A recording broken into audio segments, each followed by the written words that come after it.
Olá, bom dia a todos, ou boa tarde, boa noite, não sei qual horário que você está assistindo esse vídeo, mas eu estou aqui hoje para falar um pouco sobre a função social da escola, não é? Sobre a escola como uma instituição social transformadora de seres humanos, porque é isso que a escola é, não é?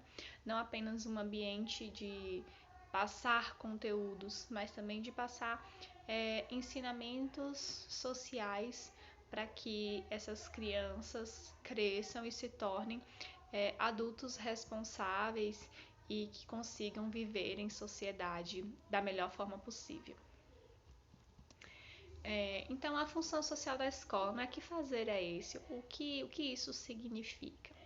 Então, em tese, o que muitos autores trazem como a função social da escola é que o ser humano ele é constituído pela realidade histórico-social que vem sendo produzida, passada, né, de geração em geração.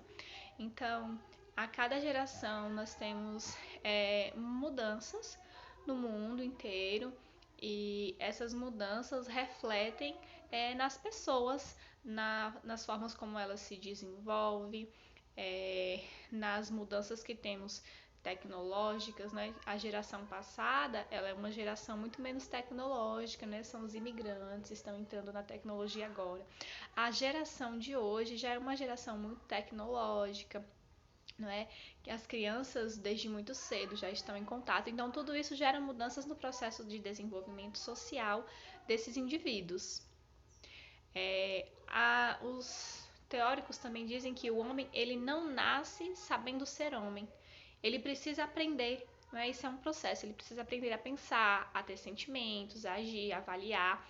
É preciso aprender o que compete ao trabalho educativo. Então, quando a gente pega alguma história, algum livro que vai falar de alguma criança, não é, que não recebeu os estímulos necessários, que não frequentou a escola, que não teve essa vida social, não desenvolveu dentro deste contexto social, ela acaba não se desenvolvendo cognitivamente, às vezes até fisicamente, né? Se a gente for pensar na história, não é? Pensando mesmo na história brasileira, temos um exemplo muito vivo disso, de crianças que não tiveram esses estímulos, não aprenderam a viver em sociedade, não é? Que foram crianças nascidas e crianças levadas para o Hospital Psiquiátrico de Barbacena, o Hospital Colônia, retratado no livro da Daniela Brex, se não me engano, é O Holocausto Brasileiro, o nome do livro. E aí ela vai falar dessas crianças que viviam lá sem nenhum apoio, sem nenhuma estrutura, sem participar de um processo educativo e que muitas dessas crianças não aprenderam nem a andar. Então elas não aprenderam a andar, não aprenderam a falar. E aí depois de muitos anos, quando teve o desmonte desse hospital e aí já adolescentes, essas crianças foram levadas para outros centros, foram que elas foram começar esse processo de aprendizagem, né? Então isso é muito importante. A escola é o primeiro vínculo social, o primeiro contexto social em que a criança é inserido e é de suma importância para o desenvolvimento físico, cognitivo das crianças e social. A educação no processo social. Então, ela atua no processo de humanização das pessoas, na transformação das consciências, não é? Desenvolver o pensamento crítico e tudo mais. A socialização dos conhecimentos e experiências, que é a disseminação, não é? Quando eu trago alguma coisa nova para o meu contexto de social, para a minha vida, para as pessoas que estão ao meu redor, e as outras pessoas também trazem algum conhecimento para mim, não é? Me agrega em algum ponto. Então isso é uma troca de experiências, essa troca de experiências, né, conhecida como a socialização dos conhecimentos. Os professores na sala de aula, ele traz essa socialização dos conhecimentos teóricos que ele estudou e tem para passar, e também dos conhecimentos de vida, dos conhecimentos que ele tem de uma experiência de vida muito maior do que aqueles alunos que estão ali começando ainda. Desenvolvimento do pensamento crítico, que é muito importante.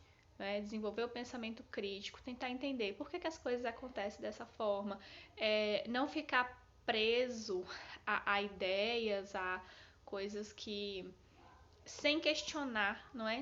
Não ficar alienado, ver aquilo dali e acreditar, sempre procurar ir em busca de mais conhecimento. Isso é desenvolvimento de pensamento crítico. Na sala de aula.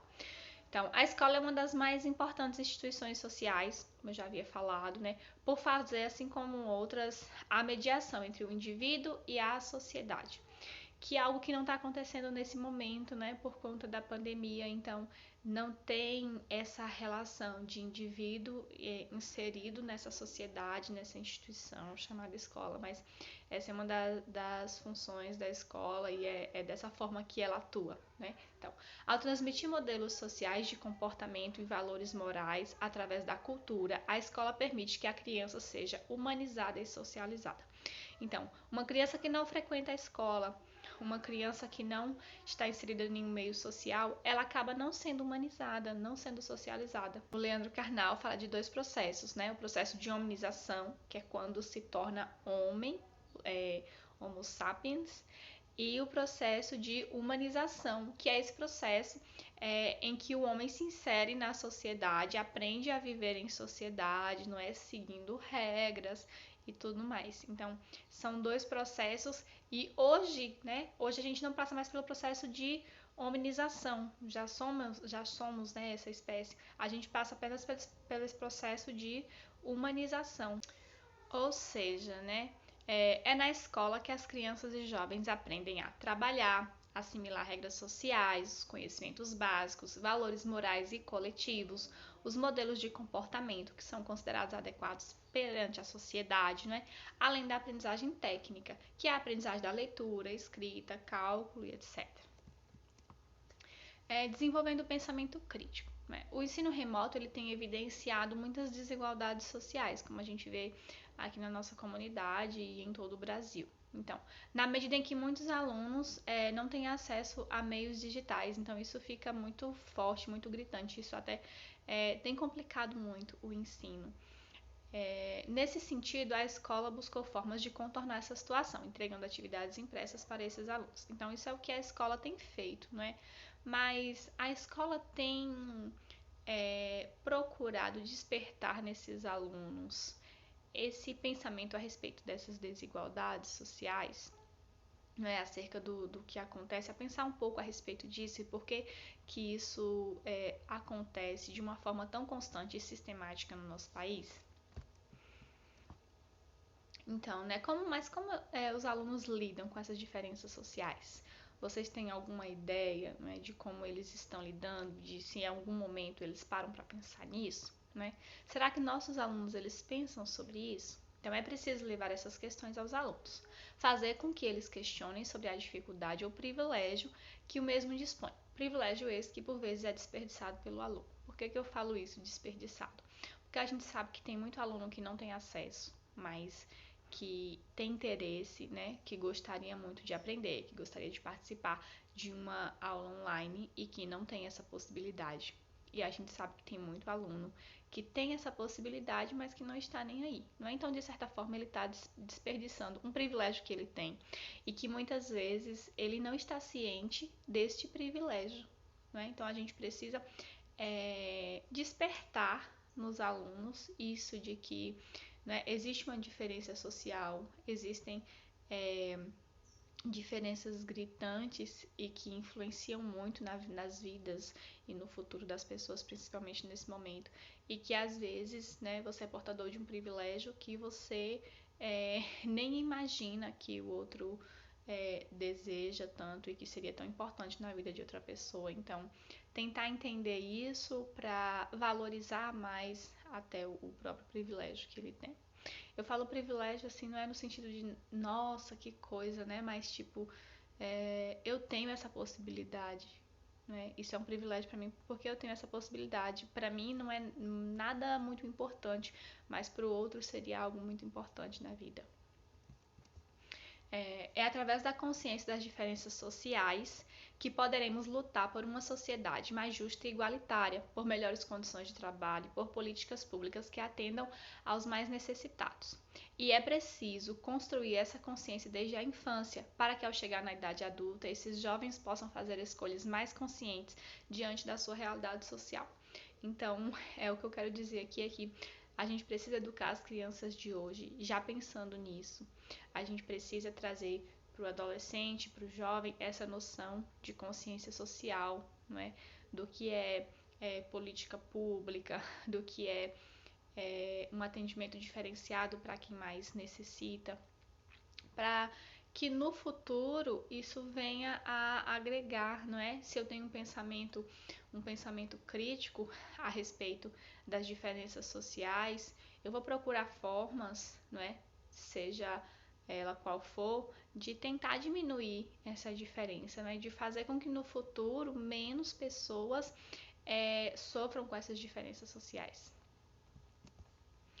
Desenvolvendo valores morais. Então, a educação ela surge como um instrumento indispensável para que a humanidade consolide os valores morais e os princípios éticos que regem as relações sociais de forma justa e igualitária. Então, ensinar valores morais promove a humanização dos seres humanos. E esses valores morais e éticos, eles vão ser diferentes em cada sociedade e em cada geração. Então, né, continuando, e como acontece esse desenvolvimento moral?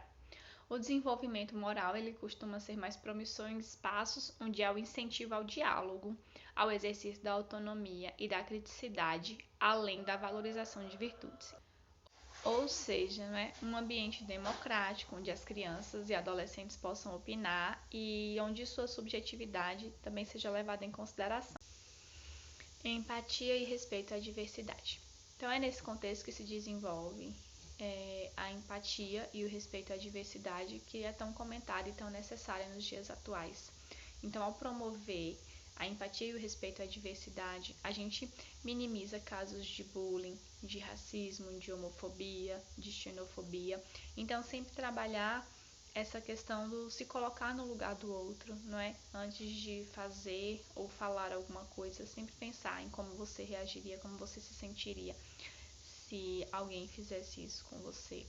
Então, esse é um trabalho que eu sei que é bem mais fácil de ser feito dentro da sala de aula, mas até nos grupos de WhatsApp eu acho que dá pra gente tentar de alguma forma trabalhar isso, e eu venho tentando fazer um trabalho diretamente com os alunos sobre isso. Né? Muitas vezes atribuída somente à família, a escola esquece do seu papel de socialização. Então, muitas vezes, o professor ele acaba, até por conta de ser um trabalho já bastante difícil, né? Tá passando conteúdos para outros, esquece um pouco desse papel de levar um pouco de socialização, de humanização para dentro da sala de aula, para dentro do conteúdo. Então, se levarmos em consideração o local em que vivemos, talvez possamos pensar de forma mais crítica a respeito do nosso papel. Imagine que muitos dos pais de nossos alunos não receberam formação técnica, ética ou moral, ou que esta tenha sido feito de forma totalmente autoritária. Então, um pai e uma mãe que recebeu uma educação mais autoritária, ele acaba repassando isso para os filhos.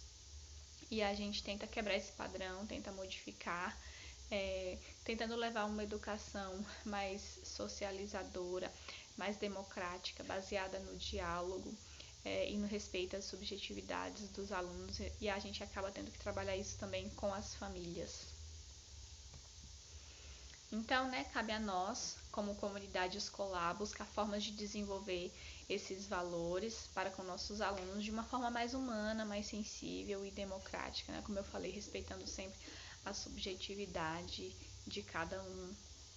Então, é dever da escola preparar seus alunos para o mundo que os espera, não apenas relacionado a conteúdos teóricos, mas ao conteúdo social, a formação social, a formação de valores. Então, se quisermos formar alunos que sejam capazes de refletir sobre os valores existentes, que sejam críticos e criativos na construção de contravalores, capazes de escolher valores que tornem a vida social mais justa, é preciso que a escola crie situações que oportunizem a ocorrência dessas escolhas, reflexões e críticas. Então, a gente tem que pensar sempre na escola democrática, em uma escola que pense mais a respeito da subjetividade, que tente trabalhar o aluno em sua individualidade e nunca uma escola muito crítica e autoritária em relação a erros e tudo mais. A gente sempre tem que pensar, frisar mais as habilidades dos alunos ao invés de suas dificuldades. Isso já é uma forma de valorizar a subjetividade de cada um. E esse é um dilema moral que eu trago, né? Ali a gente tem um homem que tem a possibilidade de salvar 4 vidas e matar uma pessoa, e de uma forma mais indireta, não é? Que é ativando ali a mudança no trilho do trem. E tem esse outro dilema que seria de uma forma mais direta, não é? Matar alguém para salvar 4 pessoas. Então, se isso tivesse acontecendo para você, qual seria a sua escolha e como você lidaria com ela? Então, aqui são as referências que eu usei para estar fazendo esse trabalho. Se alguém quiser esse slide, eu posso estar enviando também. Então, alguns livros e até a referência técnica do Conselho Federal de Psicologia, que vem trazer um pouco sobre essa função social da escola, e alguns outros livros que eu tenho aqui. Então, eu coloquei aqui uma frase de Paulo Freire, que eu acho que fala muito sobre esse processo de socialização, de humanização da criança, do adolescente no processo educativo, né? Então, gosto de ser gente, porque inacabado sei que sou ser condicionado, mas consciente do inacabamento, sei que posso ir mais além dele. Então, somos seres inacabados, estamos sempre em construção, e cientes disso, a gente sempre busca algo novo e algo melhor para nós e para oferecer à sociedade. Muito obrigada a todos que ficaram até aqui, e qualquer dúvida é só mandar uma mensagem.